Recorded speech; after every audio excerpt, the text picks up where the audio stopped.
Hello, everybody, and welcome to a chat about Logan. I'm Ben from What Culture. I'm Adam from What Culture. I am Adam, also from What Culture. It's very early in the morning. We're so tired. Yes. We went to I didn't know that actually Logan was out in the UK yesterday, or last night, I should say. But apparently it was. We all went to see it. It went on very late, got to bed in the early hours of the morning.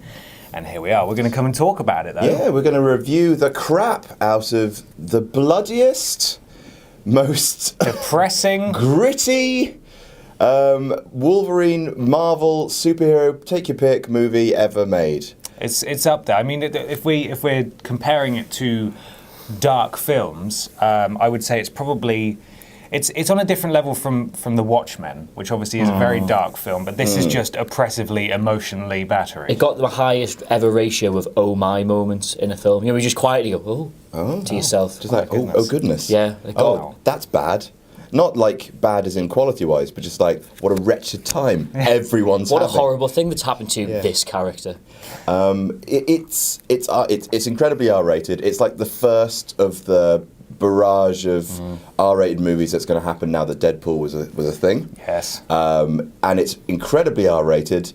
In some ways, great, because you finally get to see what happens when Wolverine hits people with his knife hands, rather than just cutaway. Like, zoom. Dead. No, people get straight up ghosted in this film, I believe, as the children say. Murked even. Decapitoppled. That's the one.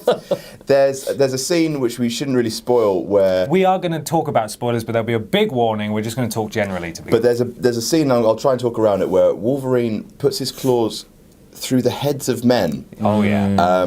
Where they can't hugely defend themselves. Oh, yeah, it's pretty brutal, that. It's the worst thing he's ever... Like, it's the most violent thing he's ever done with his claws. In some ways, awesome. Yeah. In other ways, I don't really want to see or hear Professor X Here is critical. say...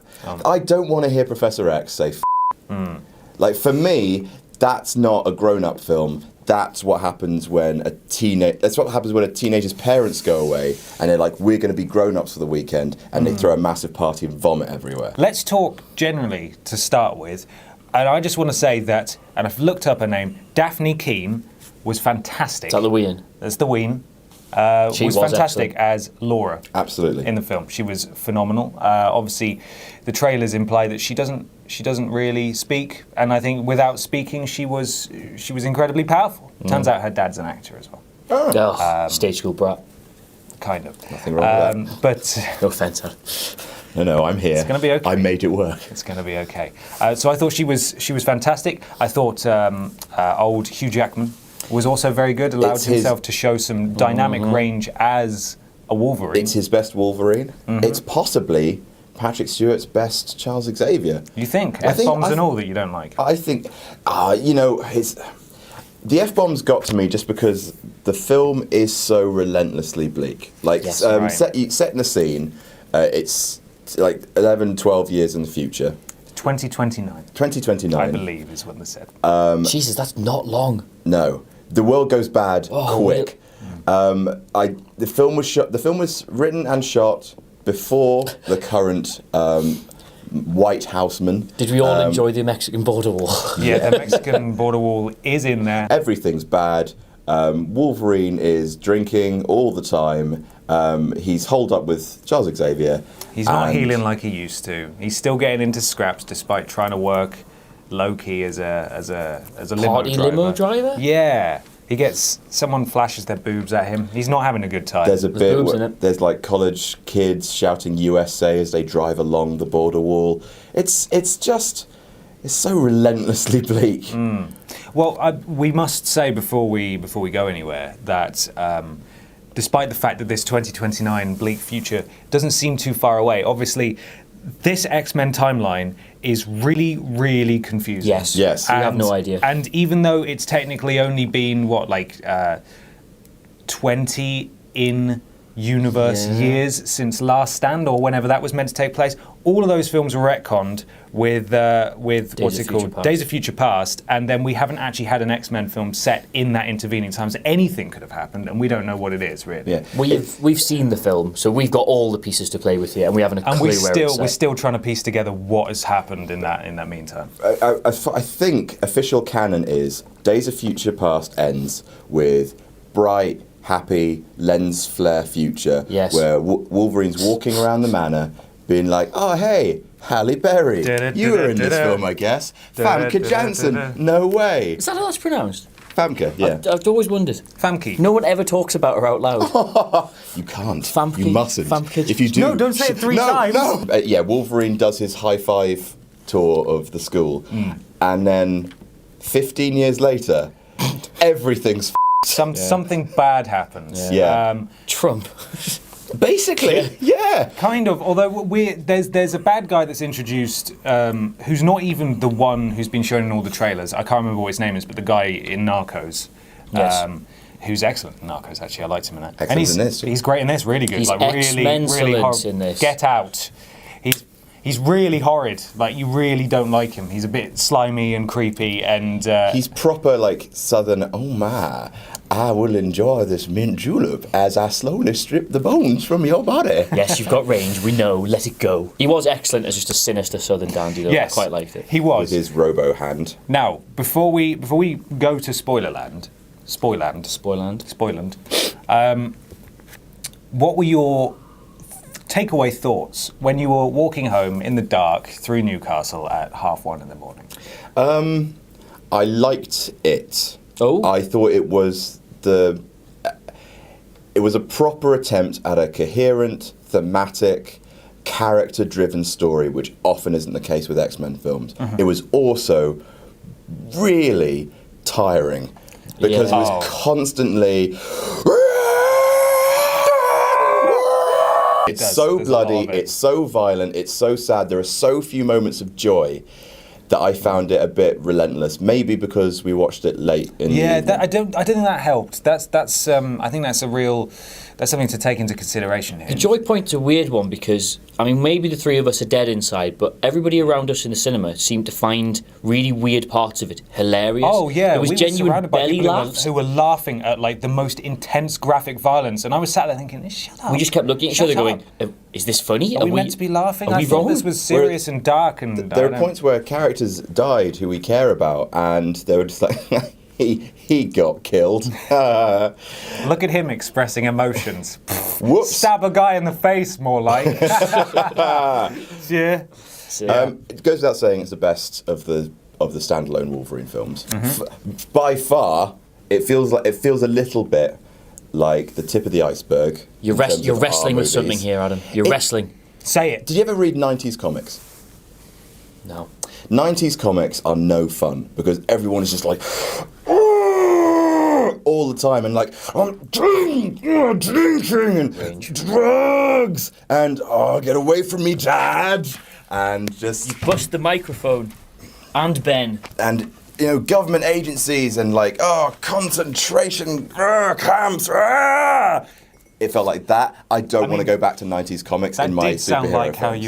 you were describing it. I think we are safe in the knowledge that James Gunn and Joss Whedon will hopefully be hanging around the superhero film scene for a while. Please, so guys. we should be okay. Please. What did you think? Well, for all the same reasons you liked it, I liked how they did it thematically, I liked the tone of it, but the whole sort of wider issue that you've just very delicately touched upon there, Adam.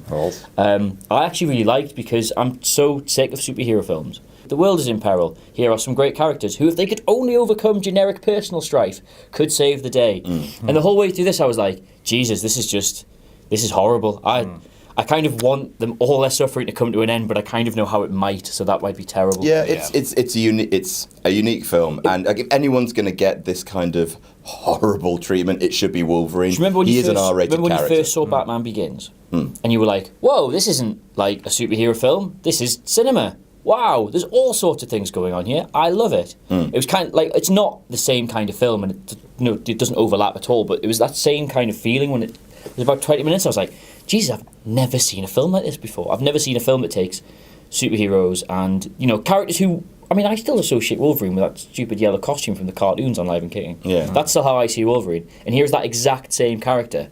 Like, pus dripping out of him, old, dying, decaying, him and Charles Xavier swapping F-bombs as they try and work out who's more f***ed in life. It was genuinely just... I was just so into it after the first half hour. I was like, this is class. This is a great little universe they've created. I liked it. I don't want to see it again. Okay. It wasn't anyone's idea of fun. I think it's probably the most story-wise, it's the most respectably made Wolverine film ever. I'm not sure if I had a good time. It's really weird. I feel so old saying that. Would you recommend it to people? Yes. If you had a Yes. friend who was exactly on the fence, I kind of want to, I kind of don't.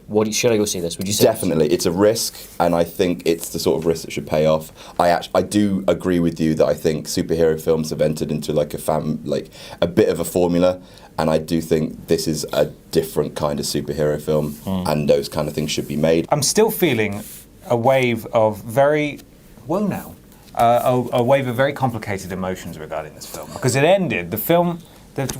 come on. Good. Do it freestyle. It was a roller coaster ride a bit. And when the credits rolled at the end, I was sat there thinking, I don't know how to feel. I know it was a good film, but I don't know how I'm supposed to be feeling because it veered so intensely from this is really depressing. Now feel sad. Now feel enraged and wants to join in with the violence, and now feels sad again. And oh, someone's died, and then there was a moment of sort of bleakness and then happiness, but it was really fleeting and it was a bit bizarre. And then it was the end, and I sat there. God, I just feel like I've had the crap beaten out of me.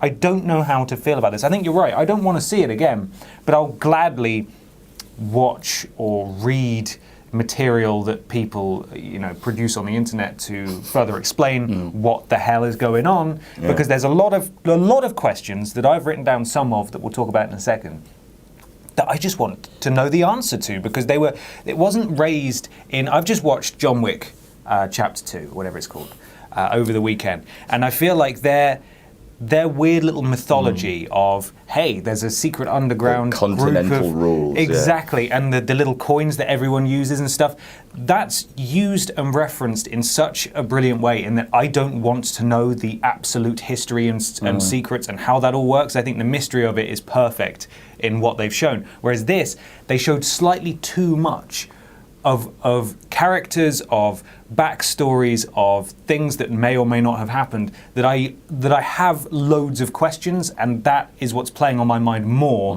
than what I'm taking away from the film in terms of enjoyment. I want to know what the hell happened. At the very start there, you said, I felt this, I felt this, I felt this, I felt this. That is one of the movie's great strengths to me, because I've seen so many films, superhero and otherwise, where it's like, feel this, and you're like, I don't, I'm sorry. Yeah. You can't make me. Let's talk spoilers.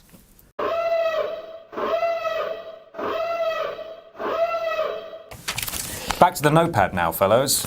So everyone dies. Everybody dies. I was...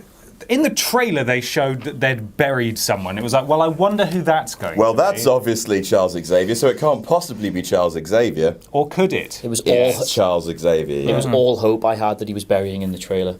That's what it turns out to be. It's all hope you have for a bright future. That's what he puts in the ground. I mean, I think you don't have any hope for a bright future when Patrick Stewart is living with Alzheimer's, having attacks that almost kill his best friends, has to be carried everywhere. Is the first time you see him, he is driving himself around in circles, shouting lyrics to a commercial at the top of his... Yeah. It's so sad. Yeah. All the time. Why does he never get like that for the rest of the film, out of interest? Because he's still taking his meds. I think it would have been... Is he just not taking enough of his meds to be in quite that state? I don't know. Are you annoyed that he wasn't doing more advert jingles throughout the No, course I'm of the absolutely film? not mad about that. That was something that everyone was laughing at in the cinema. Yeah. And I was thinking, this is really horrible. If you know anyone that's affected by Alzheimer's, this is really fucking tragic. And people were laughing at that. And I don't think they understood it. And I think that's another thing that Logan's got going for it and going against it, is that the tone that it uses will be so alien to hey, I like superhero film fans, that they'll go in there and totally misinterpret it and potentially kind of take other people who do get it out of the experience like it did with us. To be fair to the film, I think they've marketed it right. Like, if you watch the trailer, that's the film you get. Yep. We probably should have seen less of Charles Xavier. In the trailers? In the film. Oh, okay. Because, Really? well, look, how much of the film is actually Wolverine and his daughter alone? Oh, she's his daughter, by She's the way. daughter, But we're in yeah. spoiler territory. You already know this. Otherwise known she's as X-23. Oh. The only time you see them together is a very brief bit in the car, which is admittedly lovely. Yeah. But it's like they basically their road trip has two parts: the bit that has Patrick Stewart and the lovely family, who of course get killed in a horrible way. Yeah. And then they have the second bit, which is them driving to North Dakota, which is, according to Hugh Jackman in the film, a very long way away. And then it happens instantly. Yeah, he goes to sleep and she drives the rest of the way, and I feel like that sort of robbed us a little bit. And like you were saying last night, alone time. We didn't necessarily want to see them drive 2 days, but equally, you know, there was, I don't know, that was another point that kind of got me. Like Logan was finally showing some emotion after he'd buried Professor X, and Laura walked up and sort of held his arm, and he started to choke up a bit and started to, you know, to really sort of emote. And then he caught himself and was absolutely furious and walked up to the car, tried to start it, presumably to drive off without Laura, maybe. Maybe. And then it didn't start, and he f***ing lost it and started like beating the shit out of the car with a shovel. People were laughing at that again, and it was like, that's so annoying. The heart and soul of the film should be Wolverine learns to be a dad, right? And he learned, because you know his final moments are, this is what this feels like, which could either be this is what dying feels like, or this is what being part of a family feels like. I think it was dying. Yeah, possibly. I thought it was dying. Well, because earlier on in the film when he's with a family, Professor X says it's never too late to feel like you're part of a family. Yeah, take a moment to enjoy it. But he was dying. Like, I mean, I've never been dying, but I imagine my number one priority at the time, and I'm aware of everything, is probably like, delete my I'm history, dying. my browser history. Maybe, but like they set it up, it could be considered a payoff. But that's the thing. I feel like during that middle bit of the film when they're with the family in the farmhouse. That was like the point in the film where Logan could have really, because like they have moments. I'll get to that. You hold that pose. There's moments in it where Logan and his daughter, you know, they occasionally do father-daughter things like don't have all of those sweet corn. That's too much. Yeah, or like don't steal. Those are nice. But then in this quiet bit where everyone gets a chance to connect, Logan goes off somewhere else, and the daughter like connects with this other teenage boy and stuff. They do stuff separate, not together. Yeah. Because just at the end, that whole kind of like, I don't want to be with you, but I do want to be. I don't want to. That it feels like a bit rushed. It feels fine. Like they did enough so that you're like, yay, Wolverine, go and save your daughter. But they could have, I don't know. Eric LaSalle from ER. We haven't seen him in 20 years. Okay, so I do have a couple of points that I wrote down that I'd like to talk about. First up, I really liked it where Logan first Sonhung. where What's your Logan, handwriting? where it's really, I don't write very often or at all. Logan finally gets glasses because he has stopped healing, and when he's first wearing them, they still got the little tag on them. Where he's like, fine, I'll just try these, I suppose. And I thought that was quite a nice little thing. I also really liked the Professor X meltdown at the casino, because that went on for what felt like 20 minutes, and it was so intense, but uncomfortably long in a good way. Like you could feel you felt your chest tightening. the pain of like the music, the sound, the whole thing was just so uncomfortable. And that's the bit obviously where he goes through and starts stabbing folk in the face. You felt like you couldn't breathe watching it. It was really visceral cinema, really good. Yeah, that was really uncomfortable. Now, I've never heard of Caliban before. We weren't expecting Stephen Merchant in this film, and for a minute, I saw this guy and I thought, oh, that's a bit of a weird-looking guy. And then he says, Logan. And we're like, oh, Jesus Christ.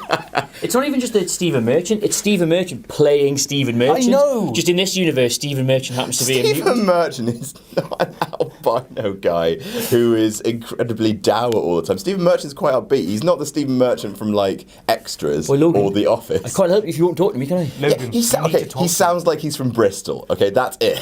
I saw his name come up at the start. I was like, oh, I wonder what his involvement with this is. And it was like the guy's third scene. I was like, oh my God, that's actually Stephen Merchant. That's not just some other actor doing a silly voice. I don't want to sound like I'm nagging, but the dose is too low. It's ibuprofen. So ibuprofen. You can't read.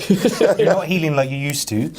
It's like Stephen Merchant, please. So yeah, Caliban, I don't actually never heard of. Turns out he's quite a low-key mutant. But he has had sizable things in the past. He can, as we gathered from context, he can sense and track mutants that are a few miles away. He's a glorified truffle pig. And he is. And he apparently he can also use the fear of opponents to enhance his own strength, and then he can manipulate that to make them even more afraid. Well, I bet that's useful because he looks so scary and intimidating. He is frightening. He was also in X-Men Apocalypse, turns out. Was he? Yeah. But it was a different actor, and it turns out the only reason they were in both is because there was a miscommunication, and they both wrote them into the film. So there's no connection there. What was he doing in whatsoever. Apocalypse? He is in charge of the club type place that Psylocke is in when Apocalypse goes to recruit her. I cannot even picture that. No, me neither. I had to Google it. I was surprised when I found out that he was in it. Okay, let me ask some of the questions that I was talking about earlier that have played on me, and I have more.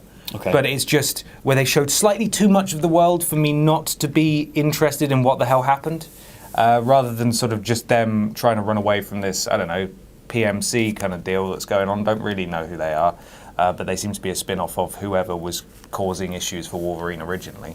And so yeah, anyway, what did Professor X do originally? Because he says, oh God, I remember what I've done this before. So presumably he killed a load of people accidentally before he was first diagnosed? In Westchester. Yeah. He's probably had an attack of some description, and everybody carrying that gene's Did dropped he down kill all the dead. mutants? Well, the thing is, if he had that attack whilst inside Cerebro, Yeah. Oh, that could Did be he it. kill all the Gee mutants? whiz. but that's the thing that also wasn't alone down there, Richard E. right? Grant, who was in the film as Richard E. Grant, Yep. basically what happens when With Nail decides, right, acting's not for me. I'm gonna take up ethnic cleansing. God, he was so Richard E. Grant as well. He's also credited as wiping out mutant kind as well. Yeah, that was my next question. Like, why did the shift of focus suddenly switch from the guy from Narcos, and I should look up his name, but I can't remember. The guy with the metal forearm. He was a slithering, slimy bad guy who was in it right until the end. Suffered the worst death I've ever seen in an X-Men film. Holy really horrid. And then God, yeah. this scientist was sort of brought in. He was referred to briefly in some undercover footage that the nurse had taken on her phone. But it was like, hey, I'm the bad guy. And he popped in like halfway through the film with his clone Wolverine. I wasn't the hugest fan of fake Wolverine, Broverine. Yeah, that was was weird. odd. That came out of nowhere. It also made the fight scenes like really tricky because Hugh Jackman was having to fight himself, and I get it. Theme: he's fighting his younger self. His younger self used to be evil, but now he's fine, sort of. He's got all sorts of horrible adamantium cancer. Yeah. And also, one thing I do like is that basically he's Project X, 24 they call him. He looks a little bit like the way his haircut is. He looks a bit like Liev Schreiber, which is nice, kind of a cross between Wolverine and Sabretooth. He meets a bunch of kids, and That's one of my biggest issues with we'll get to that. But Speaking of they, mutton chops. they cut his hair into mutton chops because that's how they know it in the comics. Because, and this is my favourite bit in the film, the X-Men comics are real. These kids they're the result of them trying to make their own mutants, but they've raised them in a facility. Well, they haven't even raised them. They've just grown them essentially. Yeah. And the people they were cloned from DNA from people with abilities or with mutations, and then the women, the young Mexican women who gave birth to them, were then never seen again. They escaped when they decided to shut down the program after presumably Broverine was complete, and then they all agreed. They all got separated. Broverine? They all separated, and they agreed to meet at this specific location that's in the comic. Now, somehow, the rest of the children made it there to this lodge without any other adult supervision. It was only Laura, probably the most capable one of them all in terms of devastation, that she's able to That is unleash. one way of putting that, Ben. The most capable one in terms of devastation. Damn. She flat out murders 100 people in that film. Okay, will you let me explain my Yes. my reasoning? Because we see the rest of those stupid idiots all get captured immediately when they're running through the hills to try and escape the border to Canada, where it's safe. Now, I didn't like the fact that it suddenly turned into like a weird tween Maze Runner film at the end, where it's like, hey, don't worry, there are no adults here, but the kids have got this, and there's a slightly older kid, which doesn't really make sense if they began the program at the same time. Anyway, there's a slightly older kid who acts as the big boy on campus, and he sort of kind of bosses even Wolverine around, and I'm thinking, who the hell is this child? Richter. Richter is his name? Yep. Okay, Richter. Who the hell is Richter, and why does he think he's so important? And then at the end, after Logan's dead and they bury Logan, Richter says, right, we need to go. And they all just walk off, and it's like, I don't care enough about the other children to give a shit. I kind of think, even though it was an incredibly bleak and oppressive film, I think it would have been more powerful if they got to the lodge and no one was there. And it was just Laura. No, I couldn't have taken that. And then it That was would've tipped me over Laura the edge. and Wolverine trying to get across the border, and Wolverine You would have had- sacrifices himself so Laura can You escape. would have had more time for Wolverine and Laura to have a chat. They had a nice little chat at the end where it's just like I am, I've done things, you've done things. Like, you're really young to have done things, and all the things you've done.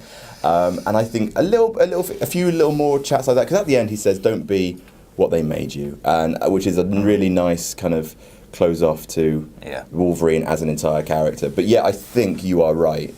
Just the two of them at the end, last chance. Yeah, I don't know. That was a real sticking, and that's why I felt a bit confused about how I felt about the film at the end, because I thought it's weird. I feel like I'm watching the end of one of the Maze Runner films, and I don't know. No. I don't really know what's going on. I mean, let's talk about like the big thing, which is that two characters who have been in countless X-Men The movies. linchpins of the whole franchise. From the very first film, those two were like the emotional spine of the whole thing. And they're done now. That's They're the last both film. dead. And they're both dead. They're in the cold ground. Like, how did you feel? Did you feel their deaths? Genuinely, when you see how many bad X-Men films there've been, and there have been quite a few. Oh brother. Oh brother. If you'd said right after, say, X-Men Origins, someday they will wrap this up and it'll still be Hugh Jackman playing it, I'm like, no, just leave it there. It's dead as far as I'm concerned. The fact that they managed to pull it back enough that those deaths of not just the characters but the same cast members playing them felt so huge and so seismic is just... It's an incredible achievement. Because here's the thing, right? After everything that Professor X has done, he's gone through an apocalypse, all his fights with Magneto, everything in Days of Future Past, blah, blah, blah, blah, blah. Everything he's done, he dies thinking about a boat. And God. And it's so, that is so much, like that one little hope he's got, it's so mundane and bleak. He can't hurt anyone. He can't, like, he's done, completely done. He's a broken character. That death wrecked me. Wolverine was always going to go out this way. And it felt right, but I didn't feel as much pure grief as when Patrick Stewart's Charles Xavier dies. I didn't feel much when he actually died. What? Well, he's gone. I knew he was going to die because he got fatally wounded about 6 minutes ago. It was Wolverine's reaction to burying him that got me. It was seeing this character finally display emotion and nearly break down, and then not let himself break down. Not let himself. And then the break comedy down. moment of the film, according to everybody. Yeah, and then be genuinely furious at the affections of his daughter allowing him to feel something that he then tries to leave without her.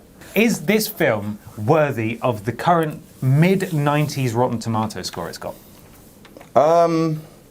Yes. As a piece of cinema, I mean, like I was saying before, it makes you feel repeatedly. It makes you feel what it wants you to feel repeatedly. It does something different, which I've not seen before. It's bold. It's brave. It's a unique piece of cinema, I think, for the genre and just in general. I agree. I think it was really tough to watch at points. God, yeah. Really tough. I think if you wanted to see Wolverine finally unload on dudes with his claws and see all the bloody violence, and you want that to be awesome, you might get it. You might get it, but you'll also get a whole lot of just grief. I also agree that it's probably worthy of its rating. And as you said earlier, this is just going to be the start of a new wave of darker, grittier films. And I think in terms of being the one that isn't Deadpool, because that was far more lighthearted, and as good as it was and as enjoyable as it was, that story was so full of plot holes, it was ridiculous. Yes. Whereas this is actually a proper film, and with real acting and real emotions in. And I think it needs to be applauded for that. Everyone turns in a good performance in this film. It does remind you that before, like, X-Men, Hugh Jackman was just an incredible, like, varied actor. I mean,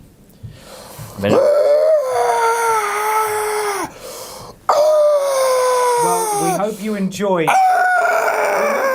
Wolf.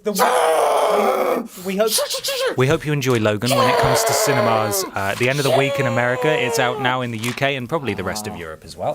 Thank you very much for watching, everybody. If you like these kinds of videos, we'll try and do more, but we just thought we'd capitalise on it as we managed to see it just before midnight, actually.